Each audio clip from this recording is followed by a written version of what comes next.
Mente, Caráter e Personalidade, volume 1, capítulo 32. Paixão e amor cego. Namoro. Necessário bom senso comum. A mocidade confia demais no impulso.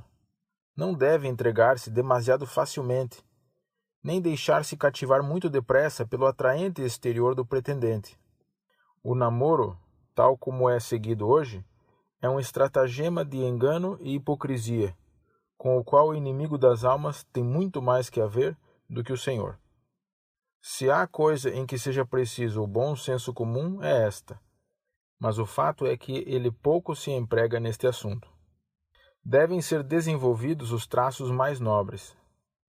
As ideias acerca do namoro têm seu alicerce em ideias errôneas a respeito do casamento. Seguem o impulso e paixão cega. O namoro é conduzido num espírito de flerte. Os namorados frequentemente violam as regras da modéstia e reserva e são culpados de indiscrição, mesmo que não transgridam a lei de Deus. O alto, nobre e sublime desígnio de Deus na instituição do matrimônio não é discernido. Por isso não são aperfeiçoadas as mais puras afeições do coração, os mais nobres traços de caráter. A afeição pura é mais celestial do que terrena. Nenhuma palavra deve ser pronunciada, nem uma ação praticada, que não quereríeis que os santos anjos testemunhassem e registrassem nos livros do alto. Deveis ter em vista unicamente a glória de Deus. O coração só deve nutrir afeições puras, aprovadas, dignas dos seguidores de Jesus Cristo, de natureza exaltada, mais celestial do que terrena.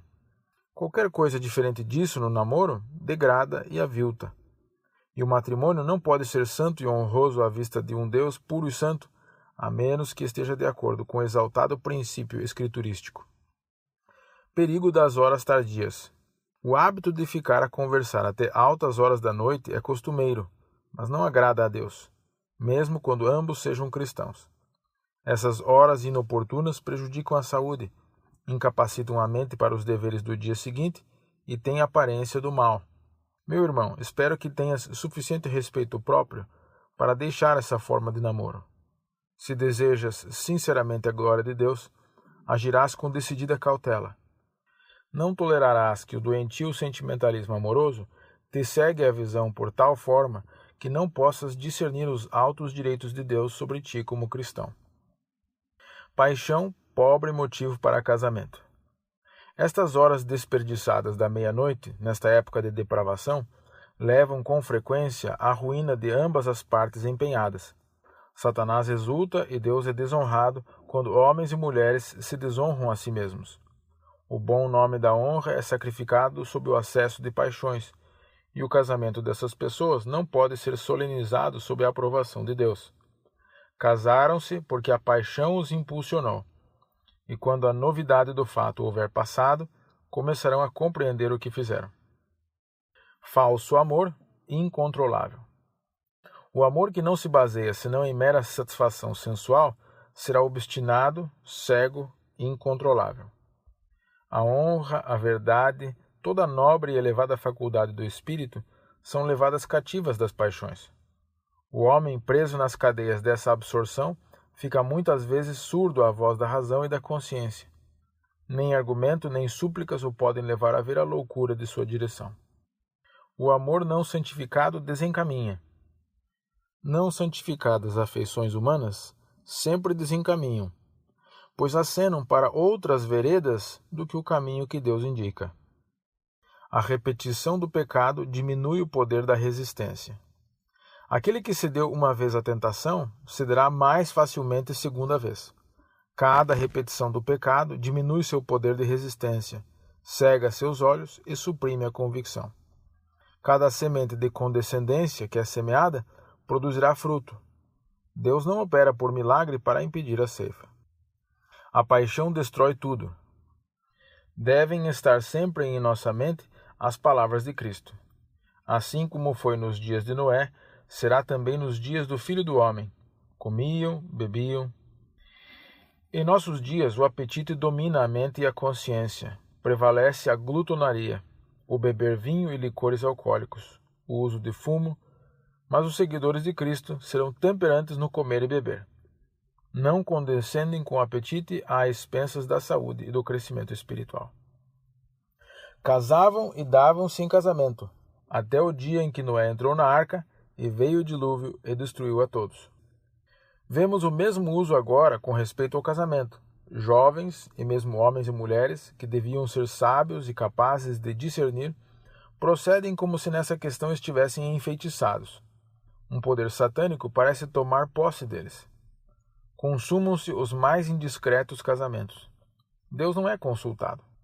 Sentimentos, desejos e paixões humanas abatem-se sobre eles até que é lançado o dado. Indizível miséria é o resultado deste estado de coisas, e Deus é desonrado. O voto matrimonial cobre toda sorte de concupiscente abominação. Não deveria haver uma decidida mudança com referência a esta questão? O amor cego afeta todas as faculdades. Cada uma das faculdades dos que são afetados por essa doença contagiosa, o amor cego, é levada em sujeição a ela. Parecem ser faltos de bom senso, e seu procedimento é aborrecível a todos os que o presenciam. Meu irmão, você se tornou assunto de conversa, e rebaixou-se na estima daqueles cuja aprovação você deveria prezar. Com muitos, a crise da doença chega por motivo de um casamento imaturo, e passada a novidade e o enfeitiçante poder do namoro, uma ou ambas as partes despertam a sua verdadeira situação. Então encontram-se desajustados, mas unidos por toda a vida. Ligados um ao outro pelos mais solenes votos, contemplam, de coração deprimido, a miserável vida que têm de levar. Devem então fazer o melhor possível com a sua situação. Muitos, porém, não querem isso fazer. Ou se demonstrarão falsos a seus votos matrimoniais, ou tornarão o jugo que persistiram em impor ao seu pescoço tão torturantemente, que não poucos porão covardemente fim à existência. Prematuro amor de adolescente. Satanás controla a mente dos jovens em geral. Não ensinais vossas filhas a exercerem abnegação e domínio próprio. São mimadas, e há acalentado o seu orgulho. Permite-se-lhes ter vontade própria, até se tornarem obstinadas e voluntariosas, e ficais sem saber o que fazer para salvá-las da ruína. Satanás as está levando a tornar-se um provérbio na boca de descrentes, por causa de sua ousadia, sua falta de discrição e modéstia feminina. Os rapazes também são deixados a seguir seu próprio caminho. Apenas entraram no período da adolescência antes de se colocarem ao lado de garotas de sua própria idade, acompanhando-as para casa e declarando-lhes amor. E os pais se acham tão escravizados, graças à sua condescendência e mal aplicado amor aos filhos, que não ousam seguir um procedimento decidido para promover uma mudança e restringir seus filhos demasiado ousados nesta idade ousada. Namoro clandestino. Os jovens têm muitas lições a aprender, e a mais importante é aprenderem a conhecer-se a si mesmos. Devem ter ideias corretas acerca de suas obrigações e deveres para com os pais, e estarem constantemente a aprender na escola de Cristo, a ser mansos e humildes de coração. Ao mesmo tempo que devem amar e honrar os pais, cumpre-se-lhes também respeitar o juízo dos homens de experiência com os quais se acham ligados na igreja. O jovem que anda em companhia de uma jovem e capta a sua amizade sem conhecimento dos pais dela, não desempenha um nobre papel cristão para com a moça, nem para com os pais dela. Por meio de comunicações e encontros secretos, poderá ele conseguir influência sobre o espírito dela, mas assim fazendo, deixa ele de manifestar aquela nobreza e integridade de alma que possuirá todo filho de Deus. Para conseguir os seus fins, desempenham um papel que não é franco e aberto, nem de acordo com a norma bíblica, e demonstram-se infiéis para com aqueles que os amam e se esforçam por ser seus fiéis responsáveis. Casamentos contratados sob tais influências não estão de acordo com a palavra de Deus. Aquele que quer desviar o dever a uma filha, querendo confundir as suas ideias acerca das claras e positivas ordens de Deus e de obedecer e honrar aos pais, não é a pessoa que há de ser fiel nas obrigações do matrimônio. Não brincar com corações. Brincar com corações não é um crime de pequena magnitude aos olhos de um Deus santo. E todavia, alguns mostram preferência por moças e lhes despertam as afeições, e depois vão-se embora e esquecem tudo quanto disseram e o efeito que isto causou. Um novo rosto os atrai, e eles repetem as mesmas palavras, dispensam a outra as mesmas atenções. Conversa sobre assuntos que preocupam a mente. Com muitas jovens, os rapazes são o tema de conversa. Com muitos moços, são as meninas. A boca fala do que está cheio o coração. Falam desses assuntos que mais lhe ocupam a mente. O anjo relator registra as palavras desses rapazes e meninas professadamente cristãos. Como ficarão confusos e envergonhados quando as defrontarem de novo no dia de Deus? Muitos jovens são hipócritas piedosos. Os jovens que não fizeram profissão religiosa tropeçam nesses hipócritas e são insensíveis a qualquer esforço que seja feito pelos que se interessam em sua salvação. Porque os jovens preferem a companhia dos jovens. A razão de se sentirem os jovens em maior liberdade quando estão ausentes os mais velhos é acharem-se eles com o seu grupo natural. Cada qual pensa que é tão bom quanto o outro. Todos deixam de alcançar o alvo, mas medem-se por si mesmos, negligenciando a única norma perfeita e fiel. Jesus é o modelo verdadeiro. Sua vida de sacrifícios é o nosso exemplo. Uma jovem aconselhada a vigiar suas afeições. És por demais ousada com as tuas afeições, e se deixada ao teu próprio modo de procedimento, cometerias um erro de efeito vitalício. Não te vendas a ti mesma em mercado barato. Não te sinta livre com qualquer estudante, embora cavalheiresco. Considera que estás te preparando para efetuar uma obra pelo Senhor, que para bem desempenhar a tua parte e devolver os talentos àquele que te os deu, e ouvir de seus lábios o precioso elogio, muito bem, servo bom e fiel, deves tomar cuidado e não seres negligente quanto às tuas associações. A fim de desempenhares tua parte no serviço de Deus, deves ir para a frente com as vantagens de uma educação intelectual o mais completa possível. Precisas de um vigoroso, simétrico desenvolvimento das aptidões mentais, um aperfeiçoamento cultural oportuno, cristão e multilateral, para ser uma verdadeira obreira de Deus. Precisas disciplinar e corrigir teus gostos e tua imaginação e tornar puras todas as tuas aspirações, mediante o habitual domínio próprio. Precisas agir levada por altos, sublimes motivos. Junta toda a eficiência de que és capaz, fazendo o mais que puderes de tuas oportunidades para a educação e disciplina do caráter, para preencheres qualquer posição que o Senhor te possa designar. Precisas do equilíbrio de conselhos judiciosos. Não desprezes os conselhos. Disciplina-te a ti mesma. Inclinas a aceitar a atenção dos que em tudo são inferiores teus. Deves tornar-te mais sábia mediante a graça de Cristo. Precisas considerar cada passo à luz de que não te pertences a ti, és adquirida por preço. Seja o Senhor teu conselheiro. Não faças coisa alguma que desequilibre ou invalide tua eficiência. Trata fielmente contigo. Disciplina-te com diligente esforço. A graça de Jesus Cristo te ajudará a cada passo, se fores dócil e tiver consideração.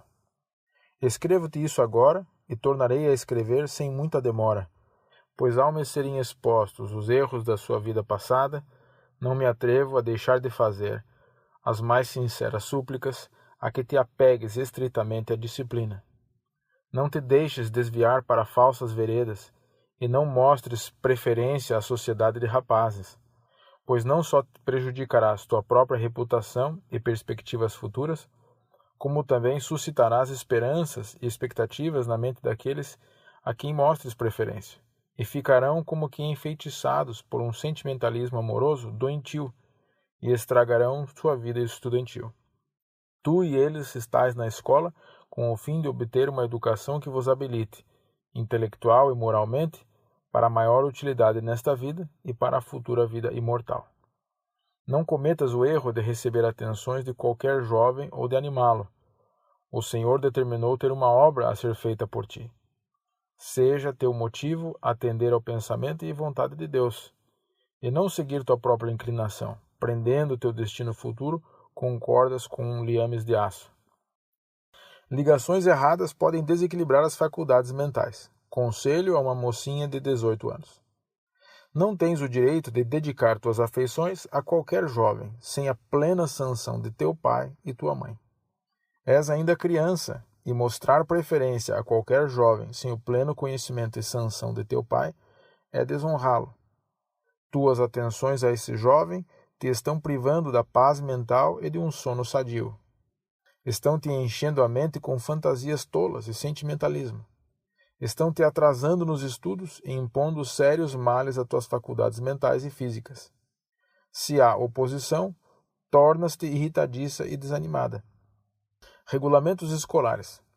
Os regulamentos deste colégio, em College City, no norte da Califórnia, protegem estritamente a associação de moços e moças durante o período letivo. Só quando estes regulamentos são suspensos temporariamente, como às vezes é o caso, podem os cavalheiros acompanhar as damas à entrada e à saída das reuniões públicas. Nosso próprio colégio, em Battle Creek, tem regulamentos similares, porém não tão rigorosos. Eles são indispensáveis para proteger os jovens contra o perigo de namoro prematuro e casamento insensato.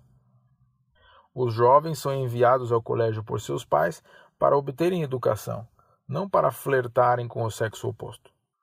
O bem da sociedade, assim como os mais altos interesses dos alunos, requer que não tentem escolher um companheiro para a vida quando o seu próprio caráter ainda não se acha desenvolvido, amadurecido o discernimento, encontrando-se eles ao mesmo tempo privados do cuidado e guia paternos. Fatores de idade, condições e modo de pensar. Em todo o nosso trato com os estudantes, devem-se tomar em consideração a idade e o caráter. Não podemos tratar jovens e idosos semelhantemente. Circunstâncias há em que homens e mulheres de sã experiência e de certa idade se podem conceder alguns privilégios não dispensados a estudantes mais novos. A idade, as condições e o modo de pensar devem ser tomados em conta. Devemos ser prudentemente considerados em toda a nossa obra.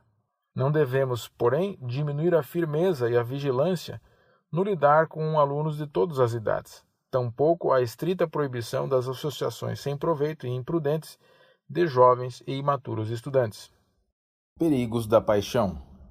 Alguns dos que frequentam o colégio não aproveitam devidamente o tempo.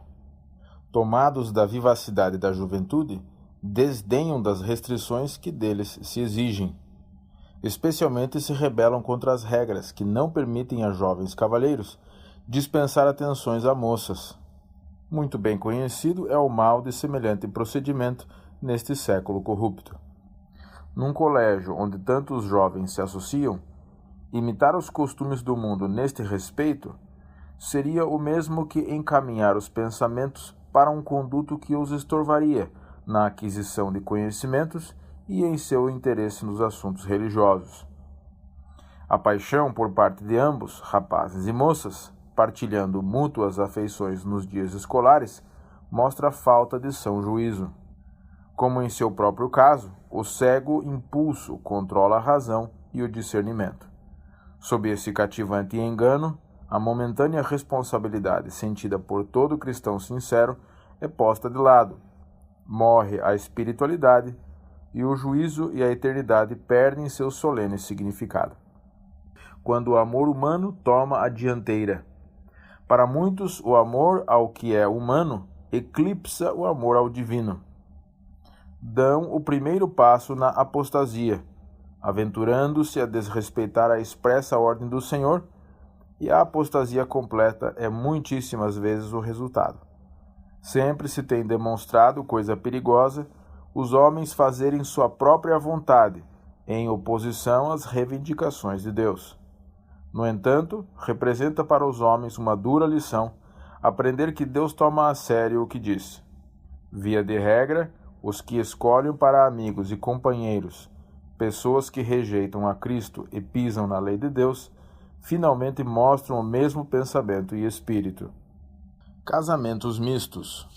Se tu, meu irmão, és tentado a unir-se o interesse de toda a tua vida a uma menina jovem e inexperiente, na realidade deficiente quanto à educação nos deveres comuns e práticos dos deveres cotidianos da vida, cometes um erro.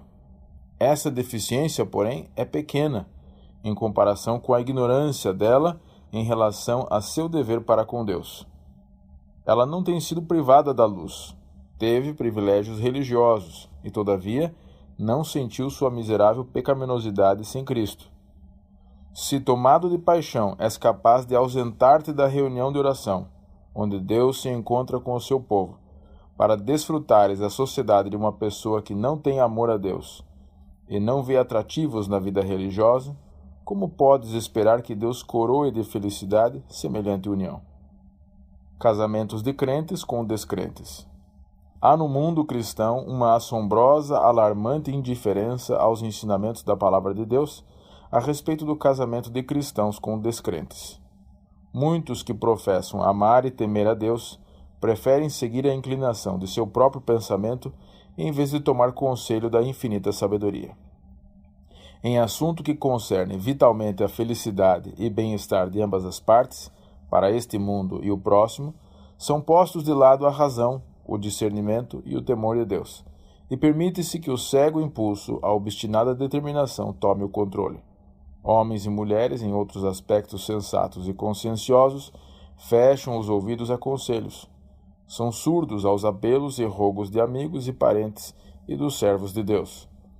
A expressão de cautela ou advertência é considerada impertinente intrometimento, e o amigo que é bastante fiel para proferir uma advertência é tratado como inimigo. Tudo isso é tal qual Satanás o quer. Ele tece seu encanto em volta da alma e esta se torna enfeitiçada, apaixonada. A razão deixa cair as rédeas do domínio próprio sobre o colo da concupiscência. Domina a paixão profana até que, demasiado tarde, a vítima desperta para uma vida de miséria e escravidão. Não é este um quadro pintado pela imaginação, mas apresentação de fatos. Não é dada a aprovação de Deus a uniões que ele proibiu expressamente. Definição de um descrente.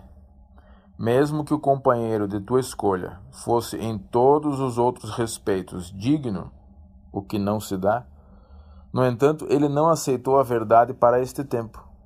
É descrente, e és proibida pelo céu de unir-te a ele. Não podes, sem perigo para tua alma, desrespeitar esta ordem divina. O terreno proibido das fantasias profanas. Conselho a um ministro. Foste apresentado a mim como estando em grave perigo. Satanás está ao teu encalço, e por vezes te tem segredado fábulas agradáveis, mostrando-te encantadores quadros de alguém que ele representa como te sendo uma companheira mais adaptada do que a esposa de tua mocidade, a mãe de teus filhos. Satanás está operando furtivamente e incansavelmente para conseguir tua queda mediante especiosas tentações. Está ele resolvido a fazer-te teu professor, e deves agora colocar-te onde possas receber forças para lhe resistir. Ele espera envolver-te nas malhas do espiritualismo, espera afastar da esposa a tua afeição e fixá-la em outra mulher. Deseja que lhe permitas que o pensamento demore sobre esta mulher, até que, graças a uma afeição profana, ela se torne para ti uma deusa. O inimigo das almas ganha muito quando consegue levar a imaginação de um dos escolhidos atalaias de Jeová a demorar o pensamento nas possibilidades de associação, no mundo por vir, com uma mulher a quem ama e ali criar família. Não precisamos desses quadros aprazíveis. Todos esses pontos de vista se originam na mente do tentador. Foi-me apresentado o fato de que as fábulas espirituais estão levando cativos a muitos. Tua mente é sensual, e a menos que venha uma mudança, isto se demonstrará tua ruína. A todos os que condescendem com fantasias profanas, desejo dizer: parai! Por amor de Cristo, parai exatamente onde estais. Estais em terreno proibido. Arrependei-vos, eu vos rogo, e convertei-vos. Amor livre. Tenho visto estes fantasiosos pareceres, espiritualistas e panteístas, acerca de Deus, resultarem em apostasia, espiritualismo e amor livre. A tendência desses ensinos para o amor livre era tão disfarçada que a princípio era difícil tornar claro seu verdadeiro caráter. Antes que o Senhor me apresentasse o seu caso, eu não sabia que nome lhe dar, mas fui instruída a chamar-lhe amor espiritual profano. Amor não é sentimentalismo. O amor e a simpatia que Jesus deseja demos a outros não tem o sabor de sentimentalismo, que é uma cilada para a alma. É um amor que é de extração celestial, que Jesus exemplifica tanto por preceito como pelo exemplo. Mas em vez de manifestar esse amor, quantas vezes nos achamos alienados e separados um do outro? O resultado é nosso afastamento de Deus, uma vida definhada, uma atrofia do crescimento cristão. Identificada a falsificação, somos advertidos pelo apóstolo: o amor seja sem hipocrisia. Detestai o mal, apegando-vos ao bem. Amai-vos cordialmente uns aos outros com amor fraternal, preferindo-vos em honra uns aos outros. Paulo desejava que distinguíssemos entre o amor puro, abnegado, que é induzido pelo Espírito de Cristo, e a pretensão sem sentido e enganosa, que é abundante no mundo. Essa vil falsificação tem desviado muitas almas. Pretendia apagar a distinção entre o certo e o errado, concordando com o transgressor em vez de fielmente mostrar-lhe os seus erros. Tal procedimento nunca provém da verdadeira amizade. O espírito pelo qual é induzido só habita no coração carnal. Conquanto o cristão seja sempre bondoso, compassivo e perdoador, não pode ele sentir-se em harmonia com o pecado. Aborrecerá o mal e se apegará ao que é bom, mesmo com sacrifício da associação ou amizade com os ímpios. O Espírito de Cristo nos levará a odiar o pecado, ao mesmo tempo que estaremos dispostos a fazer qualquer sacrifício para salvar o pecador. Escolha de companheiro.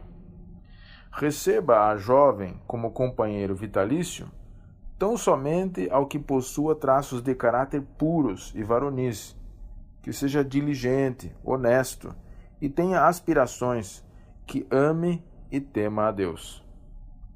Procure o jovem, para lhe ficar ao lado, aquela que esteja habilitada a assumir a devida parte dos encargos da vida, cuja influência o enobreça e refine, fazendo-o feliz com o seu amor.